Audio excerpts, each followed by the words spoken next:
तर दुसरीकडे पहिल्यांदा मतदान करणाऱ्या तरुणांमध्ये विशेष उत्साह सुद्धा दिसून येतोय आणि मोठ्या संख्येने तरुणाई सुद्धा आज सकाळीच आपला मतदानाचा हक्क बजावण्यासाठी बाहेर पडल्याचं पाहायला मिळतं आणि या नवीन मतदारांमध्ये मतदानाचा एक वेगळाच उत्साह पाहायला मिळतो आणि मतदान केंद्रांवर विविध ठिकाणी तरुणांनी मोठ्या संख्येने खरं तर मतदानासाठी गर्दी केलेली आहे।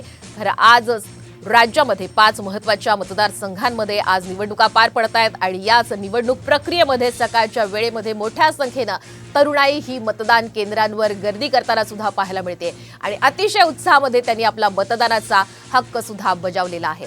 आणि दुसरीकडे आपण पाहतोय प्रशांत पडोळे हे भंडारा गोंदियाचे काँग्रेसकडून उमेदवार आहेत, त्यांनी सुद्धा आपल्या परिवारासह मतदानाचा हक्क बजावला। इथलेच आहे गडचिरोलीची, बट पुण्याला जॉब करते। सो वोटिंग केंद्र इथलं असल्यामुळे स्पेशली पुण्यावरून मी इथे आले आहे अँड फर्स्ट टाईम असल्यामुळे ते पण मला एक एक्सपिरियन्स घ्यायचं होतं वोटिंगचं and as it's my right. तर मला वाटतं की जर मी एवढ्या दुरून येऊ शकते तर कोणी पण एवढ्या दुरून कुठून पण असेल तरी पण त्यांनी आपलं वोटिंगचं राईट घेतलंच पाहिजे। मी आज 18 वर्षाची झालेली आहे, त्यामुळे मी आज आपलं पहिलं मतदान करायला आलेली आहे आणि माझ्यासारखाच सगळे जे 18 वर्षाचे आता झालेले आहेत त्यांना मी विनंती करते की ते पण उत्साहाने आज आपलं पहिलं मतदान करायला या।